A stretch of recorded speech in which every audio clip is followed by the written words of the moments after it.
Shalom, Israel. I'd like to give all praises, honor, and glory to Yahweh, Ba'ashim Yahushai, Ba'ashim Kakadash, the Bawanas, to the apostles and the elders, great millstone, and Shalom to like I've did, doing this work of faith and labor of love, truth, sincerity. And I want to get into a topic entitled Redeeming the Times, and I want to start off and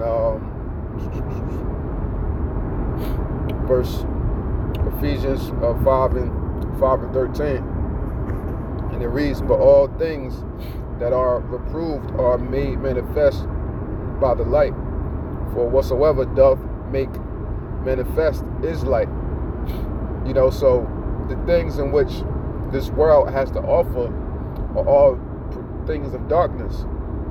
So the Lord is going to make those things be manifested and bring the truth out to light. Because America is what? That valley of the shadow of death. This is what America is. And within the shadow of death, what light do you really expect in this place? So the Lord has us, using us, as his tools to shed that light, to shine that light, so to speak, so that the truth can be widespread and well known, and his name can be glorious once again upon the earth. So going further, Slakia, I read verse 13 again. "But all things that are reproved are made manifest by the light, for whatsoever doth make manifest is light. Wherefore he saith, Awake thou that sleepest, arise from the dead, and Yahweh shall give thee light." So what?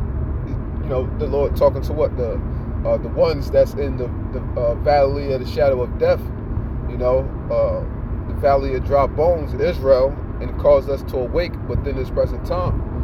Because now is the time, as we know, but the world doesn't know, in which the Lord is about to shortly visit the earth. So if you're about to visit some place and it's going to be a problem, what you going to do? You're going to wake up the troops. You're going to get up the soldiers. You're going to call them to arms. So that's what the Lord is doing. The Lord is preparing us spiritually, physically, mentally, prepare up those in the spiritual warfare against, Esau, which is the physical counterpart of the spiritual demon Satan. Okay?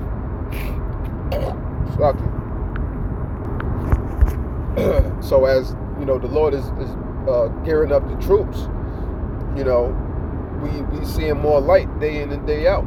We seeing things enhance as the time goes on, especially, things with the mark of the beast, the RFID chip, and all of the technology that surrounded it, which is going to ultimately lead unto the chip. Okay?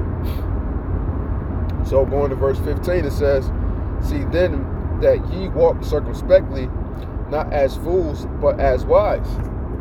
Okay? Walking circumspectly, being able to see the things around your circumference, or within your circumference first and foremost, then outside of that. You got to be able to look at all angles and do contrast and comparisons of different things, that pertains to your situation, things that may affect you, things outside of your situation, because at the end of the day, it's all about the Lord, and it's all about the others in the brotherhood as well, and the efforts and the things in which we show towards the Lord and the brotherhood and Yahweh Shah as well, by doing for our brothers and things like that. And there's many facets of this truth, that can be talked about.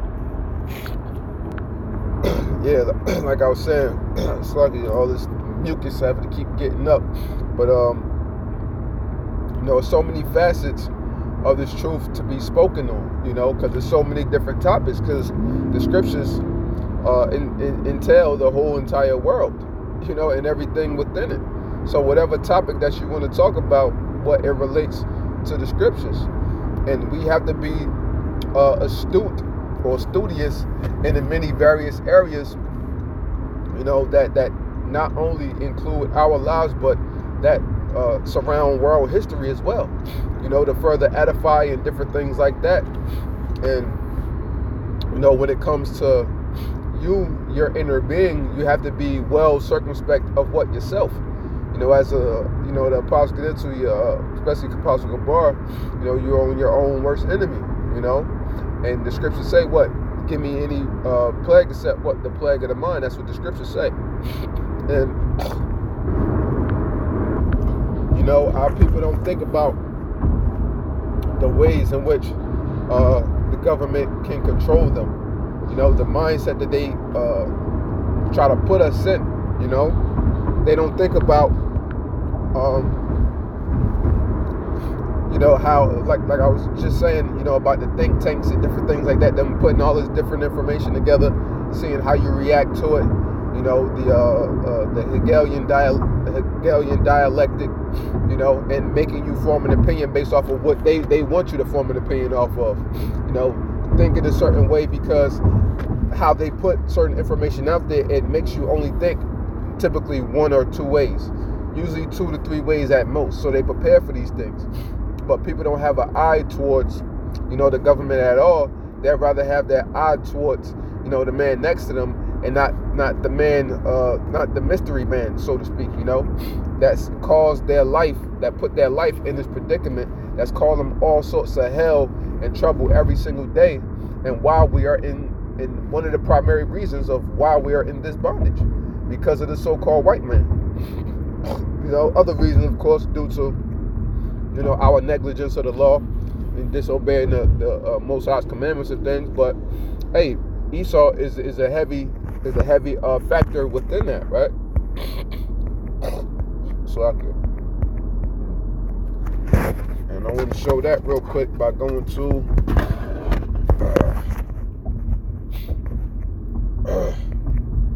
the book of Jeremiah.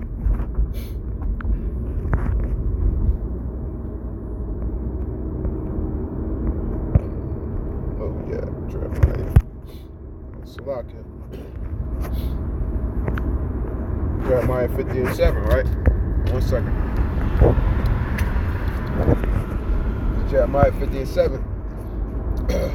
All that found them have devoured them, and their adversaries said, we offend not, because they have sinned against the Lord, the habitations of justice, even the Lord, the hope of their fathers. Okay?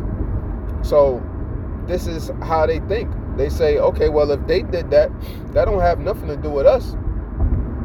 They sinned against the Lord, their Father.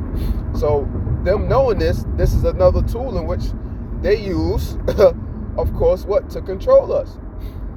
Because they know the righteous power in which we serve. But people not aware of what they're aware of. You got to know how to watch the people that's watching you. And Esau, we got our eyes on you. Just as much as you think you got your eyes on us, we got our eyes on you just the same. You studying us, we studying you. That's all being circumspect. You have to be well aware and well known of your enemy, right? What did they say in the movie Scarface? What did what's his name, Marlon Brando or whatever his name is? I can't think of. I think that's his name. What did he say?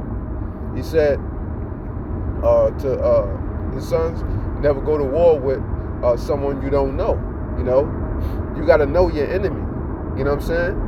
And that's why the scriptures tell us in 2 Corinthians 2:11, let us not be, matter of fact, let me get it.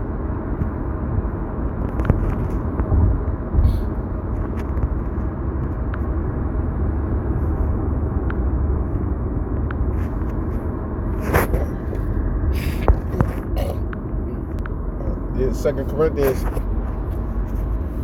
2:11, and it reads, lest Satan should get an advantage of us, for we are not ignorant to say of his devices. So, that's the whole point of being circumspect. If you know your enemy, and you know the potential enemy the enemy Esau, spiritual demon Satan, the potential enemy within yourself, which is the flesh, and the things that may cause you to go off, those are the things in which you most have to be circumspect of, to not cause you to slip up, to go off and do certain things, and for you to procure more so your salvation for yourself. Knowing the enemy is being circumspect. Being circumspect is knowing the enemy outside, you know what I'm saying? the physical part, the spiritual enemy, you know, the enemy within. All of that is a part of being circumspect, amongst many other things, you know. And you know, just brothers constantly just be aware of themselves every single day. Be aware of yourself. Be more aware of yourself than anybody else should be aware of you, your ways, your habits, and things like that. You know, you want to know yourself to the point to where you know when you're slipping up, you know when you're messing up, you know what's just Satan, you know what I'm saying, knocking at your door, things like that. You know, Satan just messing with you for the time being.